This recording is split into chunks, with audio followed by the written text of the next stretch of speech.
آج محرم الحرام کی 10ویں تاریخ ہے، جسے یوم عاشورہ کے نام سے یاد کیا جاتا ہے۔ آج کے دن حضرت حسین رضی اللہ تعالیٰ عنہ کی شہادت ہوئی۔ اسی کے نام پر بہت سارے لوگ طرح طرح کی بدعات و خرافات انجام دیتے ہیں، نوحہ ماتم کرتے ہیں، دوسروں پر لعن طعن کرتے ہیں، جس کا دین اسلام سے کوئی تعلق نہیں۔ نہ تو دین اسلام شہادتوں پر مرثیہ خوانی کی اجازت دیتا ہے، نوحہ ماتم کی اجازت دیتا ہے، اور نہ ہی لعن طعن کی اجازت دیتا ہے کہ مجلس لگا کر کے لوگوں پر لعن طعن کیا جائے۔ دین اسلام کا اس سے کوئی تعلق نہیں۔ اللہ اور اس کے رسول صلی اللہ علیہ وسلم اس سے بالکل بری ہیں۔ آج کے دن کی جو فضیلت ہے، وہ فضیلت صرف یہ ہے کہ اس دن کا اللہ کے رسول صلی اللہ علیہ وسلم روزہ رکھا کرتے تھے۔ مکی دور سے ہی اللہ کے رسول صلی اللہ علیہ وسلم روزہ رکھتے تھے، اور جب آپ مدینہ آئے تو اس کے روزہ رکھنے کا پس منظر کیا تھا وہ بھی اللہ کے رسول صلی اللہ علیہ وسلم کو معلوم ہوا۔ پس منظر کیا تھا؟ آئیے وہ حدیث ہم دیکھتے ہیں۔ بخاری شریف کی روایت ہے، حدیث نمبر 2004۔ حضرت عبداللہ ابن عباس رضی اللہ تعالیٰ عنہ بیان فرماتے ہیں کہ قدم النبی صلی اللہ علیہ وسلم المدینہ فرأى اليہود تصوم یوم عاشوراء، کہ اللہ کے رسول صلی اللہ علیہ وسلم مدینہ منورہ آئے تو آپ نے دیکھا کہ یہودی عاشورہ کے دن کا روزہ رکھتے ہیں۔ قال ما ھذا، تو اللہ کے رسول صلی اللہ علیہ وسلم نے ان سے پوچھا کہ یہ کیوں ہے، یعنی تم عاشورہ کے دن روزہ کیوں رکھتے ہو؟ قالوا ھذا یوم صالح، انہوں نے کہا یہ بڑا نیک دن ہے، بڑا اچھا دن ہے۔ ھذا یوم نجى اللہ بنی اسرائیل من عدوهم، یہ ایسا دن ہے کہ جس دن اللہ رب العالمین نے بنی اسرائیل کو ان کے دشمنوں سے نجات دی، یعنی فرعون کے ظلم و ستم سے بنی اسرائیل کو محفوظ کیا، بچایا۔ فصامہ موسیٰ علیہ السلام، اسی کی خوشی میں اور اسی کے شکرانے میں موسیٰ علیہ السلام نے اس دن کا روزہ رکھا۔ تو اللہ کے رسول صلی اللہ علیہ وسلم نے فرمایا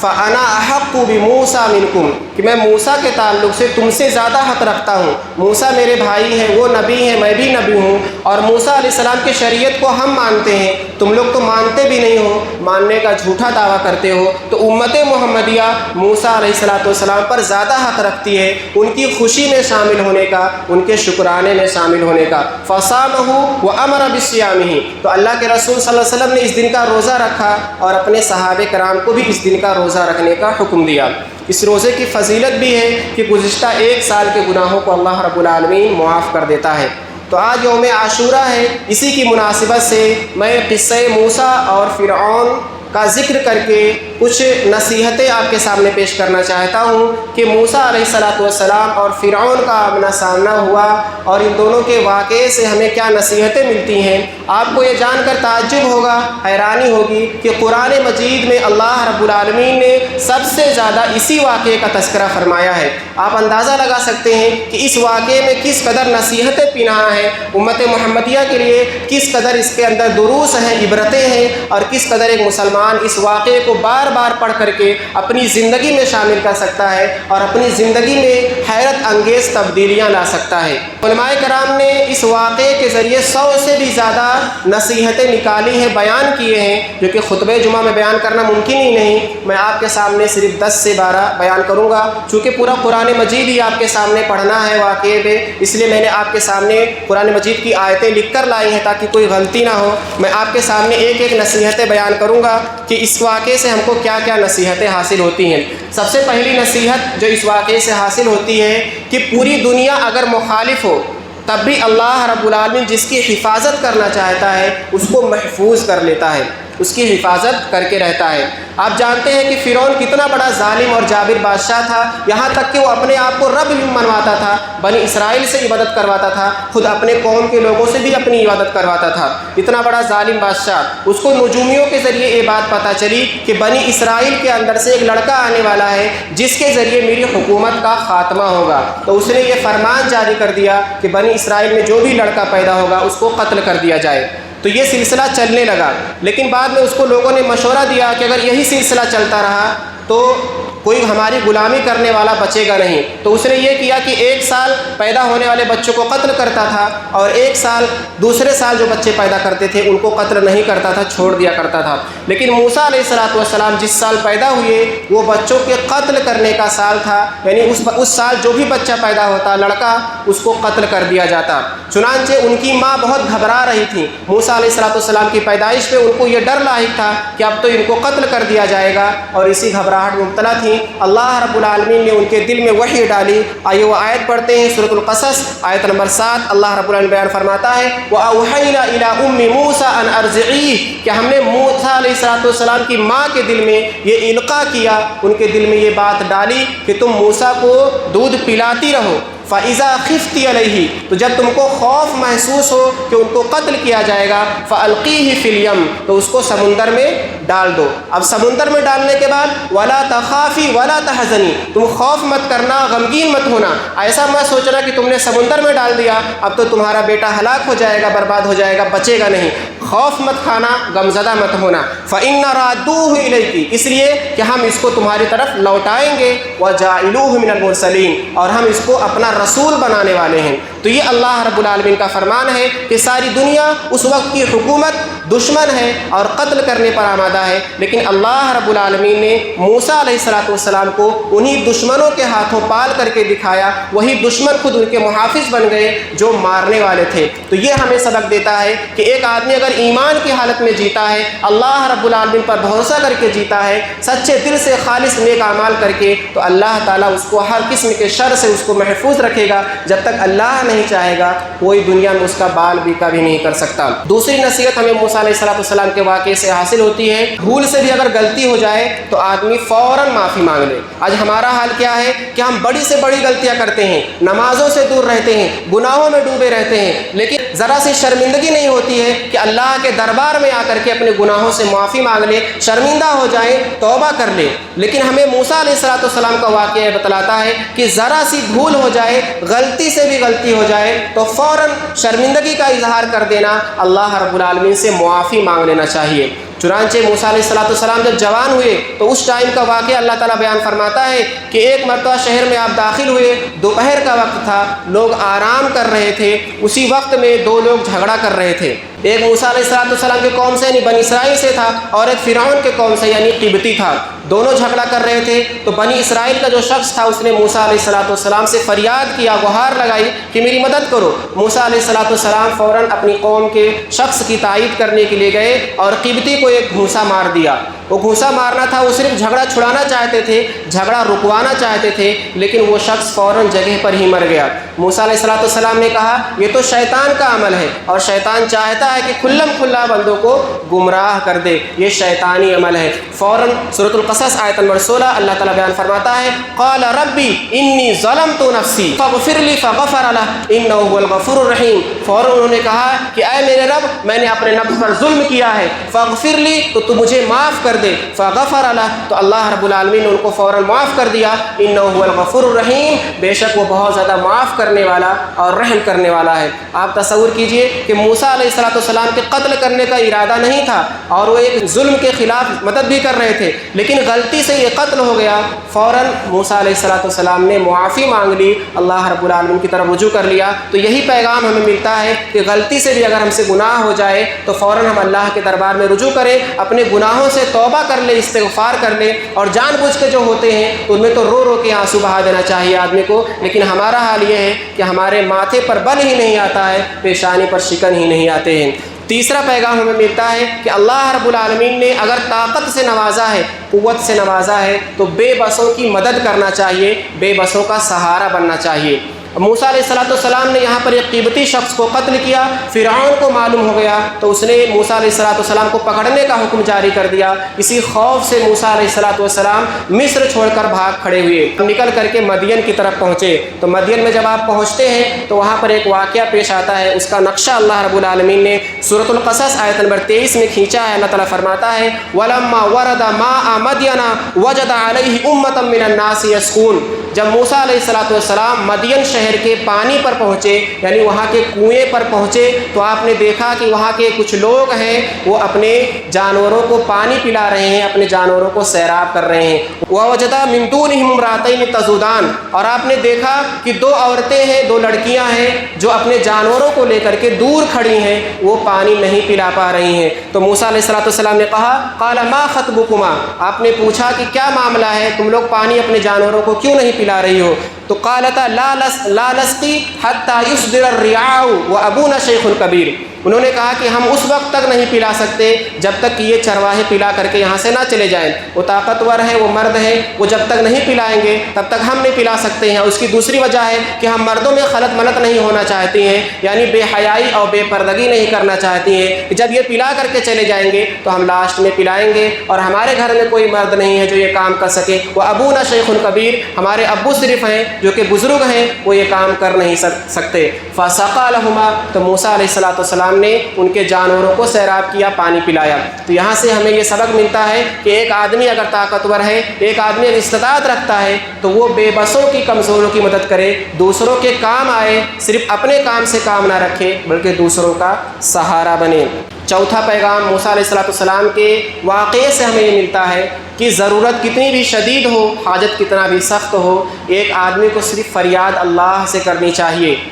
موسیٰ علیہ السلام نے جب ان دونوں کے جانوروں کو پانی پلا دیا تو ان دونوں سے نہیں کہا کہ میں باہر سے آیا ہوں، بہت بھوکا پیاسا ہوں، نہ رہنے کا ٹھکانہ ہے نہ کھانے کا ٹھکانہ ہے، میرے لیے کھانے کا انتظام کر دو، وہ کہہ سکتے تھے، لیکن موسیٰ علیہ السلام نے ان لڑکیوں سے فریاد نہیں کیا، ان سے نہیں کہا۔ حالانکہ سبب کے تحت اگر ایک آدمی دوسرے آدمی سے کہتا ہے تو یہ غلط بھی نہیں، لیکن یہ ایک نبی کے شایان شان نہیں، اور ایک توکل، اعلیٰ توکل کے بھی خلاف ہے جو کہ انہوں نے دکھایا۔ تو اللہ تعالیٰ فرماتا ہے سورۃ القصص آیت نمبر 24، ثم تولى الى الظل، موسیٰ علیہ السلام سائے کے نیچے جا کر کے لیٹ گئے، یعنی درخت کے نیچے جا کر کے لیٹ گئے۔ فقال ربی انی لما انزلت الی من خیر فقیر، کہ اے میرے رب جو کچھ بھی تو نے بھلائیوں میں سے میری طرف نازل کیا ہے میں اس کا محتاج ہوں، یعنی مجھے عطا فرما، میں بھوکا پیاسا ہوں، میری مدد کر اور مجھے میرے لیے کھانے پینے کا انتظام کر۔ تو یہاں پر دو چیزیں ہمیں پتہ چلتی ہیں۔ سب سے پہلی چیز کہ آدمی کو ہر حالت میں اللہ سے ہی فریاد کرنی چاہیے، توکل کا اعلیٰ درجہ ہے،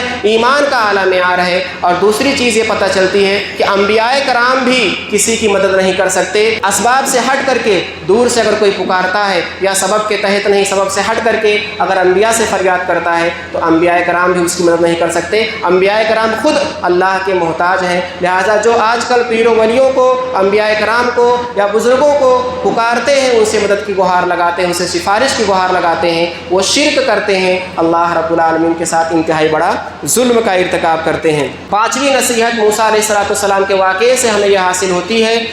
کہ عورتوں کو شرم و حیا کا زیور اپنانا چاہیے، شرم و حیا کے زیور سے مزین ہونا چاہیے، سنورنا چاہیے۔ اسی واقعے میں جب دونوں بچیاں اپنے جانور کو لے کر کے اپنے ابو کے گھر پہنچتی ہیں، وہاں بتلاتی ہیں کہ ایک آدمی ہے، اس نے ہمارے جانوروں کو سیراب کیا ہے، تو ان کے والد بلاتے ہیں کہ جا کر کے بلا کے لاؤ، ہم ان کو اجرت دیں گے۔ وہ ایک بچی کا کس طریقے سے آتی ہے، اس کا انداز اللہ رب العالمین قرآن مجید میں نقل کر دیا ہے۔ سورۃ القصص آیت نمبر 25 اللہ تعالیٰ فرماتا ہے فَجَاءَتْهُ إِحْدَاهُمَا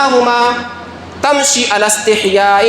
ان دونوں لڑکیوں میں سے ایک لڑکی موسیٰ علیہ السلام کے پاس آئی اور وہ چل کر کے آ رہی تھی، شرم و حیا اس کے چال و چلن سے ایک دم ٹپک رہا تھا۔ اللہ تعالیٰ فرماتا ہے الاستحیاء، شرم و حیا کا زیور اپنا کر کے وہ آ رہی تھی، بالکل شرماتے ہوئے، لجا کھاتے ہوئے آ رہی تھی، یعنی ایسا نہیں کہ بے پردگی سے بے حیائی کا ارتکاب کرتے ہوئے آ رہی ہو، وہ شرم کا زیور اپنا رہی تھی۔ تو اسی کو خاص طور سے اللہ نے ذکر کیا، قالت انا ابی یدعوک لیجزیک اجر ما سقیت لنا، اور آ کر کے اس نے موسیٰ علیہ السلام سے کہا کہ میرے ابو آپ کو بلا رہے ہیں تاکہ آپ کو جو آپ نے ہمارے لیے ہماری مدد کی ہے، ہمارے جانوروں کو پانی پلایا ہے، اس کی اجرت آپ کو دیں۔ تو یہیں سے معلوم ہوا کہ لڑکیوں کو شرم و حیا کا زیور اپنانا چاہیے، اور موسیٰ علیہ السلام نے جو یہاں پر اس واقعے میں شرم و حیا اپنایا ہے، اسے بھی معلوم ہوتا ہے کہ مردوں کو بھی شرم و حیا اپنانا چاہیے۔ کہ جب اس بچی کے ساتھ آپ جا رہے تھے تو پہلے وہ لڑکی آگے آگے چل رہی تھی، تو ہوا کی وجہ سے اس کا کپڑا ہٹ جاتا تھا، تو تو موسیٰ علیہ السلام نے اس سے کہا کہ تم پیچھے چلو،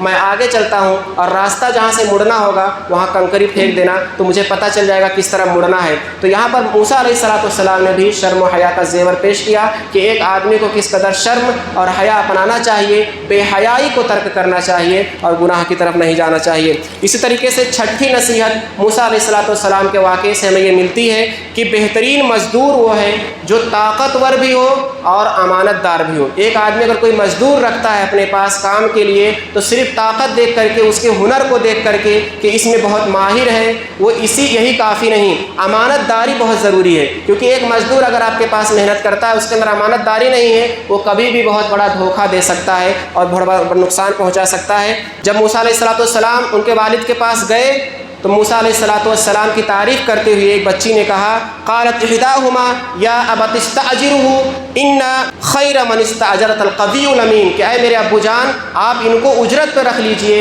اس لیے کہ آپ جس کو اجرت پہ رکھیں گے ان میں سب سے بہتر وہ شخص ہے جو طاقتور بھی ہو اور امانت دار بھی ہو۔ چونکہ موسیٰ علیہ السلام طاقتور بھی ہیں کہ تنے تنہا انہوں نے کنویں کے اوپر سے پتھر کو ہٹا کر کے پانی سے ان کے جانوروں کو سیراب کیا تھا، تو طاقت کا اندازہ لڑکیوں کو پہلے ہی ہو گیا تھا، اور ان کی امانت داری کا اندازہ ان کے شرم و حیا سے انہوں نے لگائی کہ موسیٰ علیہ السلام کس قدر امانت دار ہیں، کہ ان کے اندر غیرت ہے اور وہ گندی نگاہ سے لڑکیوں کو نہیں دیکھتے ہیں۔ تو ایک آدمی، ایک مزدور کو طاقتور بھی ہونا چاہیے اور امانت دار بھی۔ ساتواں پیغام یہ ملتا ہے کہ نکاح کا پورا خرچہ جو ہوتا ہے وہ لڑکے کے اوپر ہوتا ہے، لڑکی اور لڑکی کے والدین کے اوپر کوئی بھی خرچہ شریعت اسلامیہ کی نظر میں عائد نہیں ہوتی ہے۔ یہ موسیٰ اور فرعون کا واقعہ ہمیں بتلاتا ہے کہ موسیٰ علیہ السلام نے جب بتلایا اپنا سارا واقعہ ان کے والد سے کہ ایسی ایسی بات ہے، میں ایک شخص کو قتل کر کے آیا ہوں، تو انہوں نے کہا کہ تم ظالم لوگوں سے نجات پا گئے ہو۔ اور جب ان کی بیٹی نے مشورہ دیا کہ ان کو اجرت پہ رکھ لو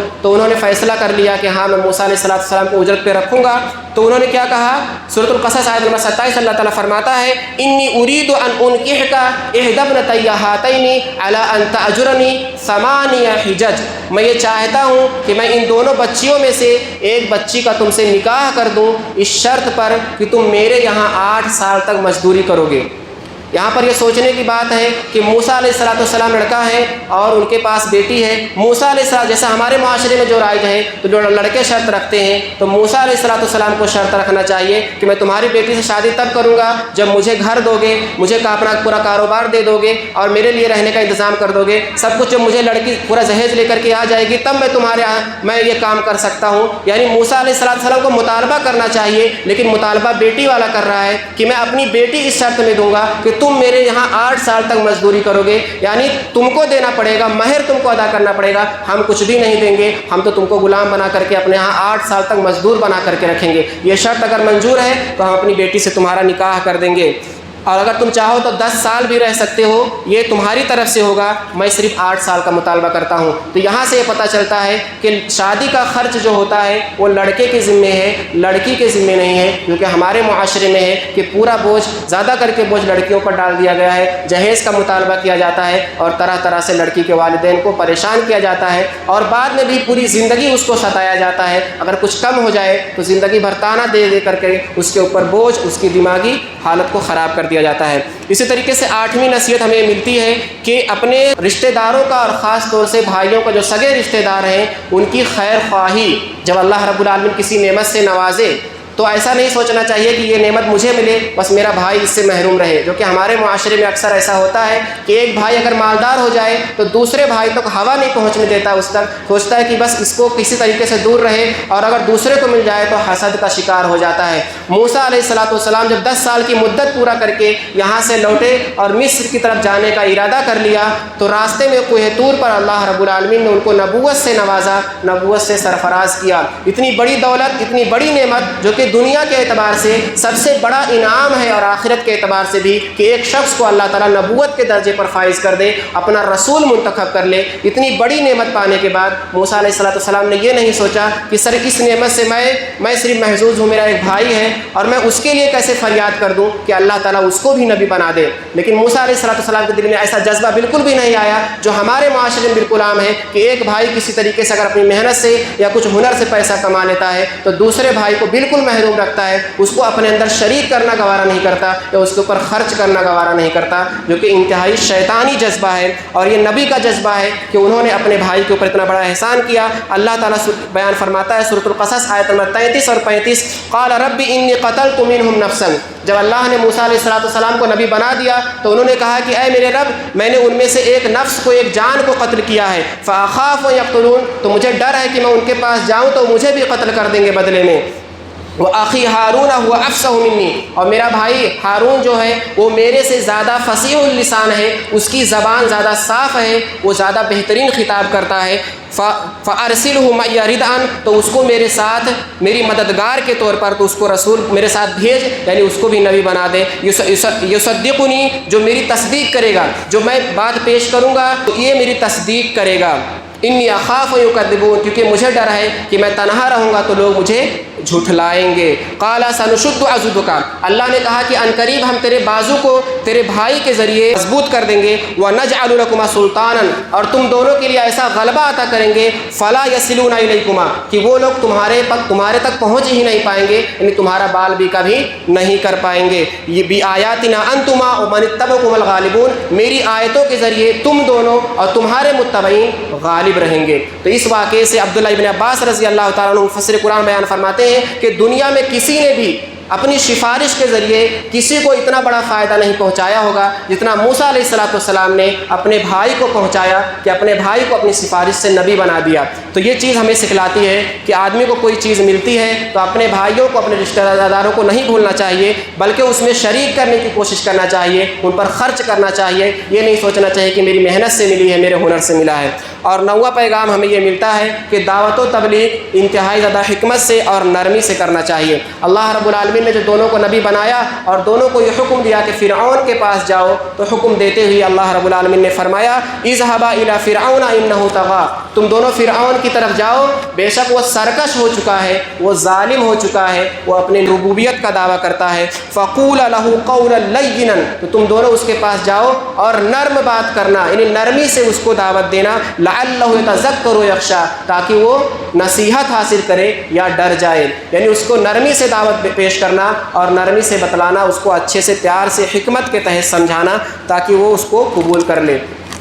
اسی طریقے سے ہمیں 10واں پیغام، 10ویں نصیحت اس واقعے سے یہ حاصل ہوتی ہے کہ سب سے پہلے آدمی کو توحید کی دعوت پیش کرنا چاہیے۔ آج بہت سارے لوگ دعوت و تبلیغ کا کام کرتے ہیں، لیکن ان کی دعوت و تبلیغ میں توحید کا نام و نشان نہیں ہوتا ہے۔ لوگوں کو شراب چھڑوا کر کے نمازی بنا دیتے ہیں، یا بہت سارے گناہوں سے بچا کر کے، زنا سے، بے حیائی سے بچا کر کے اچھے کام پر لگانے کی کوشش کرتے ہیں، لیکن توحید جو سب سے اصل اثاثہ ہے اس کو بولنے کی ہمت نہیں کر پاتے ہیں کہ توحید کے بارے میں بولیں گے تو فوراً بھاگ جائیں گے، ہمارا جو مجمع اکٹھا ہے وہ فوراً کم ہو جائے گا، لوگوں میں کشیدگی پیدا ہو جائے گی، نفرتیں پیدا ہو جائیں گی، یہ ہمت نہیں کر پاتے کہ توحید کے بارے میں پیش کر دیں۔ حالانکہ توحید کے ذریعے لوگوں کو جوڑنا یہ سب سے زیادہ ضروری ہے۔ آپ ویسے نماز کے ذریعے، کسی اور چیز کے ذریعے جوڑتے چلے جائیے، تعداد بڑھتی چلی جائے، لیکن وہ تعداد ایک ڈھیر ہے، ایک راکھ ہے، اس کا کوئی مطلب ہی نہیں جن کے اندر توحید نہیں۔ جب تک توحید نہیں ہوگی وہ تعداد کی اللہ رب العالمین کی نگاہ میں کوئی حیثیت نہیں۔ اسی لیے سب سے پہلے توحید کی دعوت پیش کرنا ہے۔ اگر توحید وہ قبول کر لیتے ہیں تو اس کے بعد آپ ساری بھلائیوں کی دعوت دیجیے اور سارے گناہوں سے روکیے۔ سورہ نازعات اللہ تعالیٰ بیان فرماتا ہے اذهب الى فرعون انه طغى، کہ اے موسیٰ فرعون کی طرف جاؤ، بے شک وہ سرکش ہو چکا ہے۔ فقل هل لك الى ان تزكى، اور جا کر کے اس سے کہو کہ کیا تو تزکیہ کرے گا، یعنی تو اپنے آپ کو پاک کرے گا، جو تو نے اپنے آپ کو ربوبیت کا دعویٰ کر بیٹھا ہے، لوگوں سے اپنی عبادت کرواتا ہے، کیا تو اس کو چھوڑنے کو تیار ہے؟ یعنی تو اپنے آپ کا تزکیہ کر اور اللہ کی توحید کو قبول کر۔ وَأَهْدِيَكَ إِلَىٰ رَبِّكَ فَتَخْشَىٰ، میں تجھے تیرے رب کی طرف بلاتا ہوں۔ تو کہتا ہے کہ تو سب کا رب ہے، حالانکہ میں تجھے تیرے رب کی طرف بلاتا ہوں جو کہ سب کا رب ہے، جو کائنات کا رب ہے، آسمان و زمین کا رب ہے، چاند سورج کا رب ہے، جو تنے تنہا ہے، اس رب کی طرف میں تجھے بلاتا ہوں، تو ڈر جا۔ تو یہ چیز بتاتی ہے کہ سب سے پہلی دعوت توحید کی دعوت ہے۔ سب سے پہلے آدمی کو اللہ رب العالمین کی توحید کی طرف بلانا چاہیے۔ 11واں پیغام، آدمی کو ایمان جب حاصل ہو جائے تو اس ایمان پر ثابت قدم رہنا چاہیے، ایمان ڈگمگانا نہیں چاہیے، اس قدر سخت ایمان ہو جانا چاہیے کہ آدمی کی جان بھی چلی جائے تب بھی ٹس سے مس نہ ہو۔ موسیٰ علیہ السلام کا واقعہ ہمیں سکھلاتا ہے، جو کہ جادوگروں کے ذریعے اللہ رب العالمین نے سکھلایا ہے۔ سورۃ الشعراء آیت نمبر 41 سے لے کر 51 تک یہ واقعہ بہت پیارا ہے اور ہمارے ایمان کو مضبوط کرنے کے لیے لیے بہت ہی اہم ہے، ثابت قدمی اور استقامت کی بہت بڑی دلیل ہے۔ آئیے ہم واقعہ دیکھتے ہیں۔ اللہ تعالیٰ فرماتا ہے فلما جاء السحرة قالوا لفرعون أئن لنا لأجرا إن كنا نحن الغالبين۔ ان کی بات آپ سنیے، جب جادوگر آئے، یعنی موسیٰ علیہ السلام نے جب فرعون کے سامنے اپنا معجزہ دکھلایا، اپنی لاٹھی کو سانپ بنا کر کے دکھلایا اور اپنے عہد بیضہ کو دکھلایا، تو اس نے انکار کر دیا صاف طور سے۔ اس کو سمجھ میں آ گیا کہ یہ صحیح ہے، لیکن پھر بھی اس نے کٹ حجتی کی اور تکبر کیا، انکار کیا اور کہا یہ جادو ہے۔ اور اس کا توڑ کرنے کے لیے اپنے علاقے کے سارے جادوگروں کو اس نے اکٹھا کر لیا اور سوچا کہ وہ موسیٰ پر فتح یاب ہو جائے گا۔ تو جب سارے جادوگر آ گئے تو انہوں نے فرعون سے کہا اِنَّ لَنَا لَأَجْرًا اِنَّ لَنَا لَأَجْرًا إِن كُنَّا نَحْنُ الْغَالِبِينَ، کیا ہم کو اجر ملے گا، کیا ہم کو اجرت ملے گی بدلے میں اگر ہم غالب آ جائیں؟ یعنی ابھی دیکھیے کہ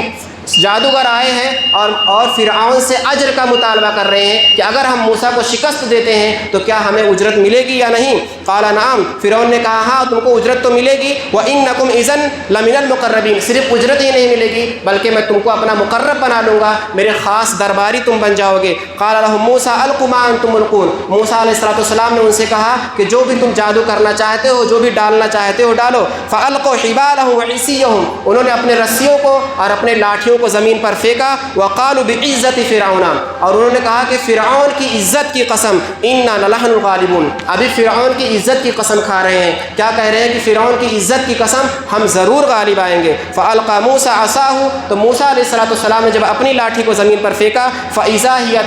تلقف ما يافكون، تو ان کے سارے جادو کو نگل گیا، جو بھی ان کی رسی اور لاٹھی جو سانپ بن کے دوڑ رہے تھے ساری چیزوں کو نگل گیا۔ فالقي السحرة ساجدين، تو جادوگروں کو یقین ہو گیا کہ ہمارا جادو اتنا کٹھن ہے، اس کو کوئی توڑ نہیں سکتا تھا، اور ہم اتنے سارے لوگ ہیں، ایک شخص اپنی لاٹھی کو پھینک کر کے ہمارے سارے جادو کو برباد کر سکتا ہے، تو وہ جادو نہیں ہو سکتا ہے، وہ حقیقت ہے، وہ معجزہ ہے، یقیناً وہ اللہ کی طرف سے ہے۔ فَأُلْقِيَ السَّحَرَةُ سَاجِدِينَ، سارے کے سارے جادوگر سجدے میں گر گئے۔ قَالُوا آمَنَّا بِرَبِّ الْعَالَمِينَ رَبِّ مُوسَىٰ وَهَارُونَ، ہم رب العالمین پر ایمان لاتے ہیں، موسیٰ اور ہارون کے رب پر ایمان لاتے ہیں۔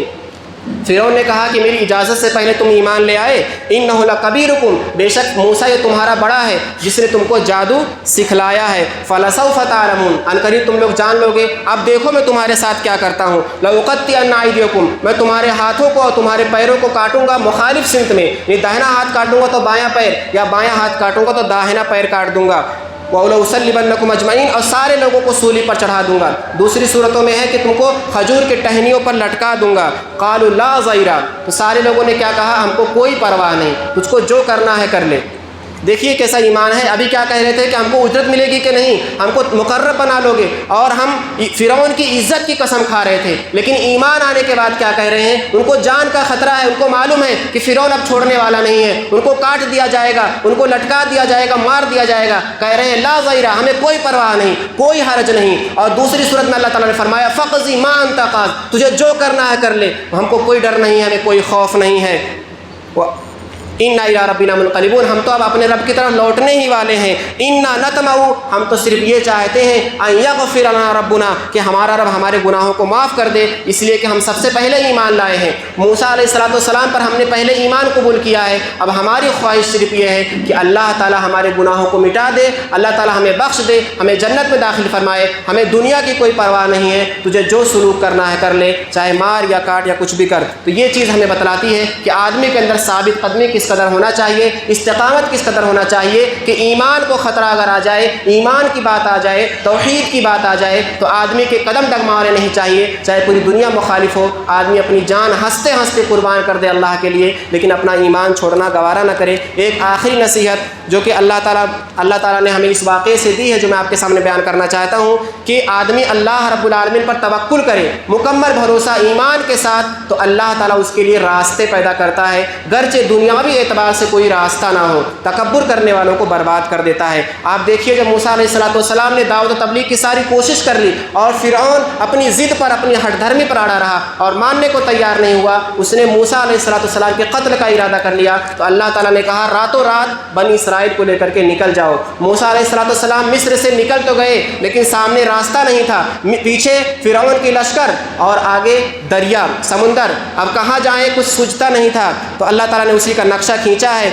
فرعون پیچھے تعقب کرتا ہے، اللہ تعالیٰ فرماتا ہے فلما تراءى الجمعان قال اصحاب موسیٰ انا لمدرکون، جب دونوں جماعتوں نے ایک دوسرے کو دیکھ لیا، یعنی موسیٰ علیہ السلام کی لشکر سمندر کے سامنے کھڑی ہے اور پیچھے فرعون کا لشکر ہے، دونوں نے ایک دوسرے کو دیکھ لیا تو موسیٰ کے ساتھیوں نے کیا کہا، انا لمدرکون، اب تو ہم پکڑے گئے، اب تو ہم برباد ہو جائیں گے، اب ہم قتل کر دیے جائیں گے، اب تو کوئی راستہ ہی نہیں ہے۔ قال، تو موسیٰ علیہ السلام نے کیا کہا، کلا، ہرگز نہیں، ان معی ربی سیہدین، بے شک میرا رب میرے ساتھ ہے اور ان قریب وہ میری رہنمائی کرے گا، وہ مجھے راستہ دکھلائے گا، ہم پکڑے نہیں گئے ہیں، ہم کو کوئی کچھ نہیں کر سکتا ہے۔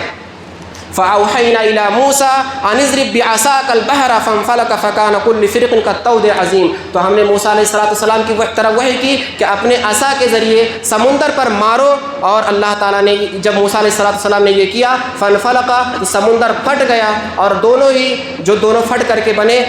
كل فرق كالطود العظيم، تو دونوں ٹکڑے جیسا کہ بڑے بڑے سمندر کی طرح ہو گئے اور بالکل راستہ اس کے اندر سے بن گیا۔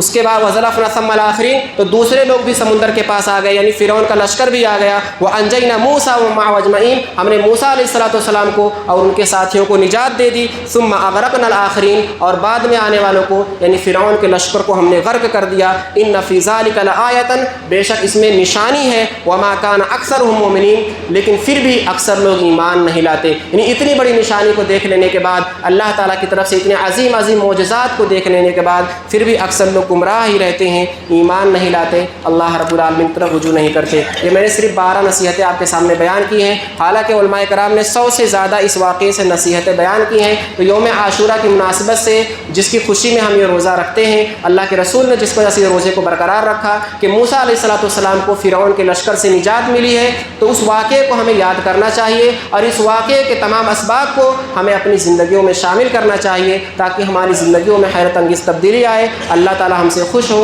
اور ہم اللہ کو راضی کر سکیں۔ آخر میں اللہ رب العالمین سے دعا ہے کہ اللہ رب العالمین ہمیں ہر قسم کے گناہوں سے، ہر قسم کے شرک سے، کفر سے، بدعاتوں سے محفوظ رکھے۔ اللہ رب العالمین جب تک ہم کو دنیا میں زندہ رکھے، دین اسلام پر زندہ رکھے، جو ہمارا خاتمہ ہو ایمان پر ہو، آمین۔